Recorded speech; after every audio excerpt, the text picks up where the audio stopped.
नमोऽयं विष्णुपादाय कृष्णपृष्ठाय भूतले प्रभुपाद अनुगामी श्रीसुभाषामिने सदा दैनशीला श्रीसुभागाय सर्वजीवकृपादये गुरुशिक्षा सदाचार पालकाय नमस्ते।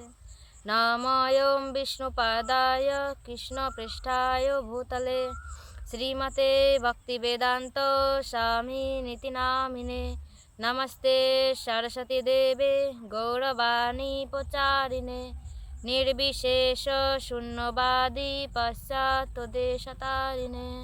जय श्री कृष्ण चैतन्य प्रभु नित्यानंद श्री अद्वैत गदाधर श्रीवासादि गौर भक्तवृंद।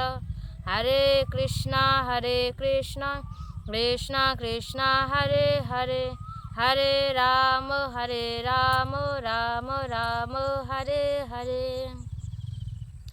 हरे कृष्ण।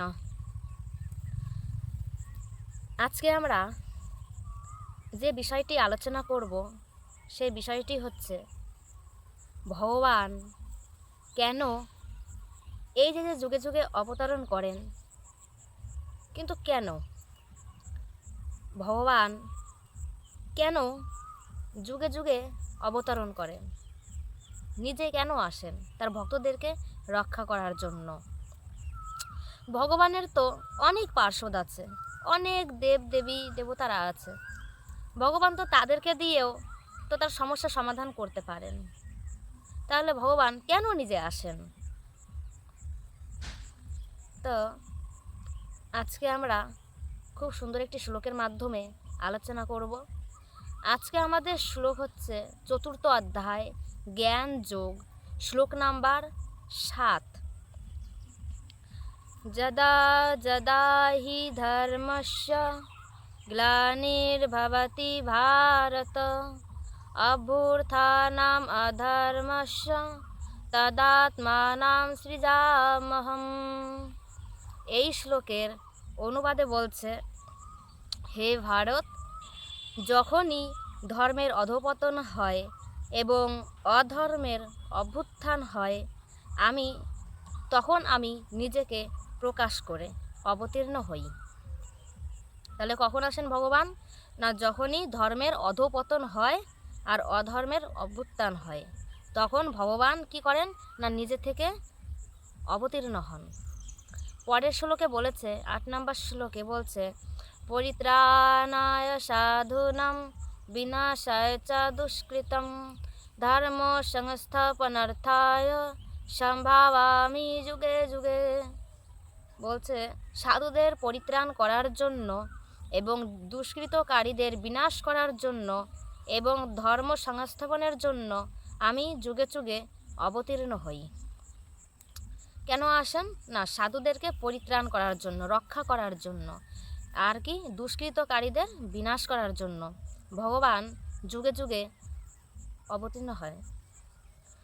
তো এখন আমরা বলতে পারি যে ভগবান এইটুকু কাজ করার জন্য ভগবানের এত কষ্ট করে আসার কি দরকার?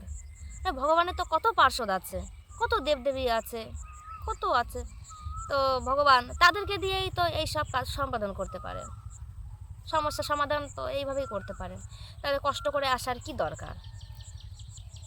না, ভগবান সাধুদের রক্ষা করার জন্য তো আসেনি, কিন্তু সেই সাথে কেন আসেন? না, ভক্তদেরকে আনন্দ দেওয়ার জন্য আসেন। আমরা দেখেছি ভগবান কত আনন্দ করেছে বৃন্দাবনে, তাই না? তো একবার আকবর আর বীরবল, তো রাজা আকবর আর বীরবল ছিলেন মন্ত্রী, তো দুইজনের মধ্যে খুবই মিল ছিল, একদম বন্ধুত্বপূর্ণ আচরণ ছিল তাদের মধ্যে।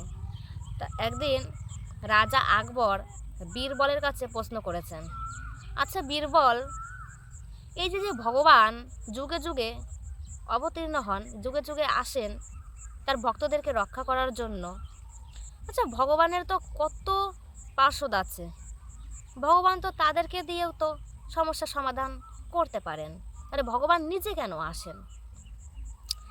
তো তখন বীরবল আকবরকে বলছে, আচ্ছা আমি আপনার এই প্রশ্নের উত্তর আমি আপনাকে কালকে দেব। আপনি খুব সুন্দর একটি প্রশ্ন করেছেন, কিন্তু এই প্রশ্নের উত্তর এখন আমার কাছে রেডি নেই। এই প্রশ্নের উত্তর আমি আপনাকে কালকে দেব। তো আকবর বলছে, আচ্ছা ঠিক আছে, আমি তোমার প্রশ্নের উত্তরের অপেক্ষায় আমি থাকলাম। তো পরের দিন বীরবল কি করেছে, ঘুম থেকে উঠে রাজার বাড়িতে চলে গেছে। আর রাজার তো অনেক জমি জায়গা, তো রাজার বাড়ির সীমানার মধ্যে একটা পুকুর ছিল, অনেক বড় পুকুর, আর পুকুর ভর্তি জল। তো বীরবল কি করেছে, ওই রাজার একটি ছেলে ছিল, তো ওই ছেলেটির যেমন দেখতে ঠিক ওই রকম বীরবল একটি পুতুল তৈরি করেছে। পুতুল তৈরি করে সে নৌকা বিহার করছে, ওই পুকুরের মধ্যে নৌকা বিহার করছে। আর এই আকবরের যে ছেলে যে পুতুলটিকে বানিয়েছে ওই রকম দেখতে, তো ওই ছেলেটিকে পাশে বসিয়ে রেখেছে। আর যে নৌকা চালায় মাঝি, সে নৌকা চালাচ্ছে, আর দুইজন বসে আছে। এখন নৌকা বিহার করতে করতে আর এদিকে আকবর দূরে দাঁড়িয়ে দেখছে যে বীরবল আর আমার ছেলে নৌকা বিহার করছে, খুব সুন্দর আনন্দ করছে ওরা। রাজা দাঁড়িয়ে দাঁড়িয়ে দেখছে আর আনন্দ পাচ্ছে। আর একটা সময় এই নৌকা বিহার করতে করতে বীরবল কি করেছে, রাজার ছেলেটিকে আস্তে করে জলের মধ্যে ফেলে দিয়েছে। আর যখনই ফেলে দিয়েছে, হ্যাঁ, পুতুলটি মানে পুতুলের অবস্থা কি, ওটা তো অরিজিনালি তো রাজার ছেলে না, রাজার ছেলের মতো দেখতে একটা পুতুল, তো ওটা জলের মধ্যে হাবুডুবু খাচ্ছে। আর রাজা ওইটা দূর থেকে দেখতে পেল যে আমার ছেলে জলের মধ্যে পড়ে গেছে, হাবুডুবু খাচ্ছে, এখন আমার কি হবে। আর রাজা সঙ্গে সঙ্গে কোনো কিছু না ভেবেই ওই জলে ঝাঁপিয়ে পড়লো। ঝাঁপিয়ে পড়ে, হ্যাঁ, ওই যে যে পুতুলটি আকবরের ছেলের প্রতিবিম্ব যে পুতুল, ওই পুতুলটিকে উঠালো। এখন দেখছে না, এ তো আমার ছেলে না, আমার ছেলের মতনই দেখতে একটা পুতুল। তখন রাজা বীরবলকে, হ্যাঁ, খুব বকা দিল যে তুমি এমনটা কেন করলে, তুমি জানো আমার কি হচ্ছিল, এরকম যদি তোমার সাথে হতো তুমি কি করতে। অনেক রকমভাবে, হ্যাঁ, বীরবলকে বকা দিচ্ছে। আর বীরবলের কিছু করার নেই, কারণ রাজার উত্তর দেওয়ার জন্য এইটুকু তার করতেই হতো। বীরবল সবটা চুপ করে সহ্য করলো। তো বীরবল বলছে, ঠিক আছে রাজা, আপনি শান্ত হন, চলুন আপনার প্রশ্নের উত্তর আমি পাড়ে গিয়ে দেব। তখন পুকুর থেকে উঠে তারা যাচ্ছে। আর তখন বীরবল আকবরকে বলছে যে আপনি আমার কাছে কালকে একটা প্রশ্ন করেছিলেন যে ভগবান যুগে যুগে যে অবতীর্ণ হন তার ভক্তদেরকে রক্ষা করার জন্য, ভগবান কেন নিজে থেকে আসেন, নিজে আসেন, সে তো তার পার্শ্বদেরকেও পাঠাতে পারেন, নিজে আসার কি দরকার ছিল, এইটুকু কাজ করার জন্য এত কষ্ট করার কি দরকার ছিল।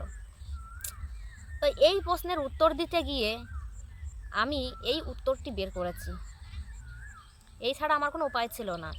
আজকে আপনার ছেলে আজকে জলে পড়ে গেছে, ওইখানে তো আমি ছিলাম, আপনি দূরে দাঁড়িয়ে বলতে পারতেন যে বীরবল আমার ছেলেকে তুমি রক্ষা করো, আপনি কিন্তু কোনো কথাই বলেননি। আপনি কি করলেন, সাথে সাথে জলে ঝাঁপ মারলেন আপনার ছেলেকে রক্ষা করার জন্য, কারণ ছেলেটি যে আপনার। ঠিক সেই রকম আমরা প্রত্যেকেই ভগবানের সন্তান, তাই আমাদের যদি কিছু হয়ে যায় ভগবান তো নিজে থেকে আসবেই। আর যারা ভগবানের প্রিয় ভক্ত, হ্যাঁ, তাদের জন্য ভগবানকে তো আসতেই হবে,